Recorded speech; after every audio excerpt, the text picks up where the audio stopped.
Bonjour à toutes et à tous. Alors aujourd'hui, j'aimerais regarder avec vous un thème super important, c'est comment arrêter de se critiquer pour pouvoir rayonner dans sa vie.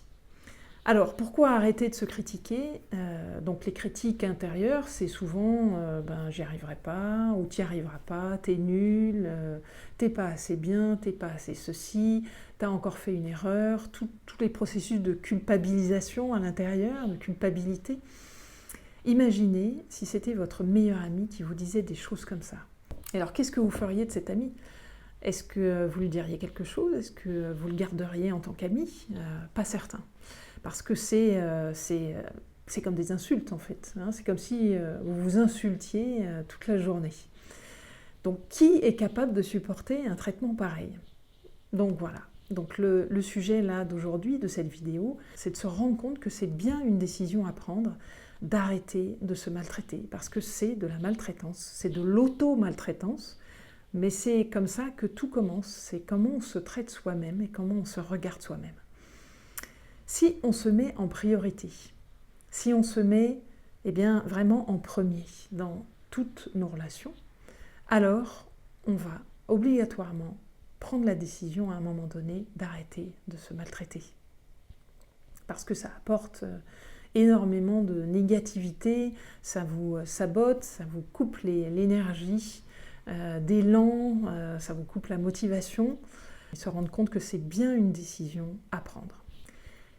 Et puis, dans un deuxième temps, c'est aussi de se rendre compte, une fois qu'on a pris la décision, qu'il faut l'acter. C'est pas parce qu'on a pris la décision, c'est important de la prendre à 100% de conviction, et après, c'est de se mettre en action. Et se mettre en action, ça ne va pas être une seule fois dans la vie, parce que c'est comme ça que fonctionne majoritairement la vie, c'est par répétition. Donc, il va falloir répéter. Répéter, répéter, répéter encore. Je sais, c'est pas très glamour, mais pourtant, c'est une vérité très profonde qu'il est hyper important de savoir et de se souvenir. C'est-à-dire que vous allez répéter, dès que vous allez sentir que vous vous maltraitez, que vous parlez mal à l'intérieur de vous, que vous vous jugez en fait, très sévèrement, vous allez arrêter, vous allez dire non, et vous allez remplacer par quelque chose qui vous nourrit. J'ai le droit de faire des erreurs, j'ai le droit de ne pas être parfait, parfaite, je m'autorise à faire des erreurs. Tout ce genre de phrase qui vous nourrit et qui est vrai, qui est vraiment, qui est juste. Voilà. Donc, vous dites non et vous remplacez par ce qui est juste. C'est à force de le faire, par répétition, qu'au bout d'un moment, vous allez de moins en moins vous maltraiter. Donc, comprendre que c'est vraiment une histoire de répétition des actions, encore et encore, et vous allez voir, ça va se construire. Moi, j'aime bien l'image de la maison que vous construisez petit à petit, brique après brique.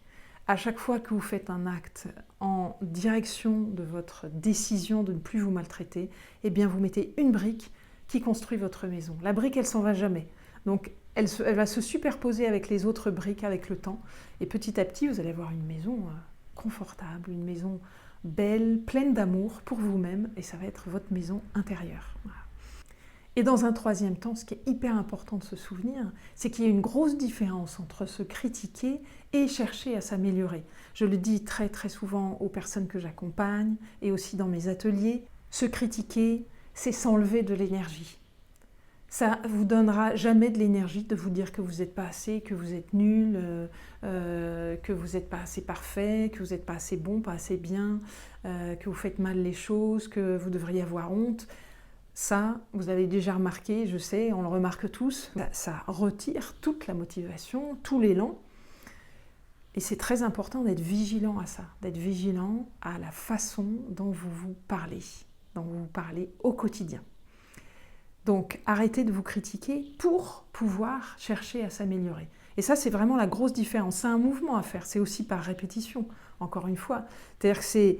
à chaque fois que vous commencez à vous critiquer, c'est-à-dire que vous avez fait quelque chose où vous n'êtes pas super content de vous, voilà. En gros, c'est de ne pas passer dans l'autocritique qui va vous saboter, qui va vous saper le moral, vous saper l'élan, l'énergie, mais plutôt de vous dire, ok, j'ai le droit de faire des erreurs, donc j'ai fait une erreur, et là je peux m'améliorer.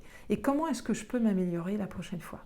Donc l'idée, c'est la persévérance et l'amour. Il faut à la fois persévérer, et accepter qu'il faut répéter les choses pour changer, à partir d'une décision, évidemment, que vous avez prise, et de l'amour, de l'amour, de l'amour, de l'amour pour vous-même, parce que c'est vous qui passez en premier. Alors ça paraît super égoïste, mais c'est vraiment très important. Je le dis moi-même, j'apprends à ça de plus en plus, hein, j'apprends à me faire passer en premier. Et c'est parce que j'ai appris beaucoup par le passé à le faire que je peux aujourd'hui vous en parler. Voilà. Donc, je vous souhaite beaucoup de persévérance et d'amour. Et si vous voulez vous faire accompagner par moi personnellement, n'hésitez pas à regarder dans les liens, dans la description, sous la vidéo. Et je vous dis à tout bientôt. Prenez grand soin de vous.